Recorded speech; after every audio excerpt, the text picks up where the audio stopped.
Dairy farming میں اگر آپ اپنے جانور سے دودھ لے رہے ہیں اور اس کی وچھی اور بچے کو آپ نے بڑا کر لیا، اب تیسری چیز جو بہت ہی ضروری ہے ان دونوں کے ساتھ، وہ ہے اس جانور کو دوبارہ ہیٹ میں لے آنا۔ یہی تین چیزیں کر کے آپ کی ڈیری فارمنگ کبھی ناکام نہیں ہونے والی، لیکن بہت حضرات دو چیزیں کر کے تیسری چیز کو سمجھ نہیں پاتے، کیونکہ آپ کی گائے یا بچھی اس نے کبھی آپ کو واٹس ایپ پر وائس میسج نہیں کرنا کہ جناب ہم ہیٹ میں آ چکے ہیں، ہمارے لیے کوئی بیل کا بندوبست آپ کر لیں، اور نہ ہی جب فارم آ کر اس نے آپ کو آنکھ مارنی ہے۔ بطور مالک آپ نے ان چیزوں کو سمجھنا ہوتا ہے، کیونکہ اگر آپ نہیں سمجھ پائے، وقت پہ آپ نے یہ فیصلے نہیں کیے، تو یہی جانور آپ کے نقصان کا باعث بن کر آپ کے فارم کو ختم کر دیتا ہے۔ آج ان علامات کے بارے میں بتاؤں گا جو بہت سارے ڈیری فارمر سمجھ نہیں پاتے، کیونکہ بتانے والے بھی بہت کم ہیں، لیکن آج جو کچھ آپ سیکھ جائیں گے، آپ کو یہ مسائل کبھی پیش نہیں آنے والے۔ آپ دیکھیں، جب بھی آپ کی گائے ہیٹ میں ہوگی تو وہ آپ کو کچھ سگنلز دیں گی، لیکن یہ سگنلز ہر جانور میں مختلف ہوتے ہیں، تو اس لیے یہ مسائل پیدا ہوتے ہیں۔ پہلی چیز جو بہت ہی واضح قسم کی ایک علامت ہے، جو بھی گائے ہیٹ میں آئے گی تو وہ دوسرے جانوروں کے اوپر چڑھنا شروع کر دے گی یا چھلانگ مارنا شروع کر دے گی۔ واضح علامت ہے، کوئی بھی سمجھ سکتا ہے کہ جانور اس وقت ہیٹ میں آ چکا ہے، لیکن کچھ جانور ایسے ہوتے ہیں جو چڑھنے کے بجائے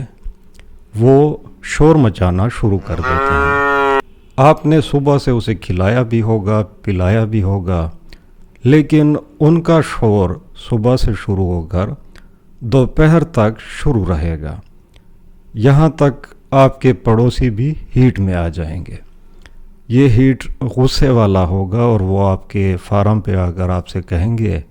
کہ برائے مہربانی اس گائے کو چپ کرا لیں۔ تو یہ بھی ایک اشارہ ہے کہ آپ کی گائے ہیٹ میں آ چکی ہے اگر وہ شور کرتی ہے۔ تیسری علامت یوں ہے کہ آپ کی گائے یا بچھی کے بچے دانی سے بالکل شیشے کی طرح سفید سا مادہ یا لیکوڈ نکلے گا، جو یہ علامت پکی ترین علامت ہے کہ اگلے دن آپ کی گائے ہیٹ میں آئے گی، اور اگلے دن ہی آپ ڈاکٹر کو بلا کر یا تو آپ انسیمینیشن کرا لیں یا کسی بیل کا بندوبست کر کے اسے کراس کروا لیں۔ یہاں پر آپ کو ایک چیز بتا دوں،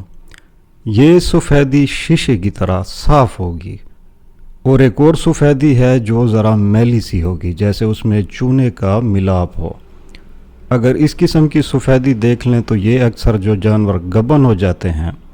تو یہ اس قسم کی جو ڈسچارج نکلتا ہے تو یہ گبن جانوروں میں نکلتا ہے۔ اب بطور ڈیری فارمر آپ چاہتے ہیں کہ اس قسم کے مسائل آپ کے فارم پر نہ ہو، تو آپ اپنے فارم پر بیل رکھ لیں، لیکن بیل آپ کو دودھ نہیں دے گا، بلکہ وہ صرف بریڈنگ کے لیے استعمال ہوگا، اور اگر آپ چاہتے ہیں کہ خوراک کے خرچے سے بچیں تو بہت سارے ڈیری فارمر بل یا بیل اپنے فارم پر نہیں رکھ سکتے، تو یہ آپ ہی ڈیسیجن لیں گے کہ آپ کیا رکھنا چاہتے ہیں یا نہیں۔ اگر آپ نے رکھ لیا تو اس قسم کے مسائل آپ کے فارم پر نہیں ہوں گے۔ اب اس ویڈیو کے دوسرے حصے کی طرف جاتے ہیں جو بہت ہی اہم ہے۔ اگر آپ کی وچھی یا گائے ہیٹ میں نہیں آ رہی تو کون سی وجوہات ہیں؟ پہلی وجہ موسمی وجوہات، یعنی اگر سخت گرمی یا سخت سردی ہو تو آپ کا جانور ہیٹ میں نہیں آنے والا، اس لیے پریشان نہ ہوا کریں اگر سخت گرمی ہو یا سخت سردی، کیونکہ جانور تب ہیٹ میں آتے ہیں جب موسم خوشگوار اور خوبصورت ہو، تو یہ ذہن میں رکھ لیں۔ اگر موسم اچھا ہے اور آپ کی بچھی اور گائے ہیٹ میں نہیں آ رہی، ممکن ہے کہ جب آپ کی گائے نے ڈیلیوری دی تھی تو اس وقت اس کی بچہ دانی میں انفیکشن رہ گیا ہے پرانا، اور ابھی تک آپ کی اس کی بچہ دانی کو آپ نے صاف نہیں کیا۔ پہلے آپ وہی کر لیں، صاف کر لیں اور کچھ ہفتے انتظار کر لیں۔ اگر وہ ہیٹ میں آ گئی تو آپ کراس کرا لیں۔ اگر ہیٹ میں نہیں آئی تو یہ اگلی چیز دونوں کے لیے ہے، وچھی اور گائے کے لیے، کہ آپ ان دونوں کی خوراک میں منرلز کا استعمال شروع کر دیں۔ یہ ایک دن کا استعمال نہیں ہوگا، کم از کم جب بھی آپ نئی خوراک شروع کریں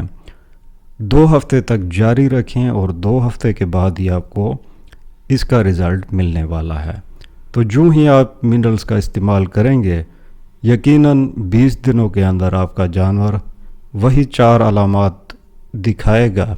جو میں نے شروع میں شیئر کیے تھے۔ یہ دیکھ کر آپ کراس کرا لیں۔ یہ تھی آج کی ویڈیو، پسند آئے تو ہمیشہ کی طرح لائک، کمنٹ اور سبسکرائب کرنا نہ بھولیے گا۔ دیکھنے کا شکریہ، مجھے اجازت، اللہ حافظ۔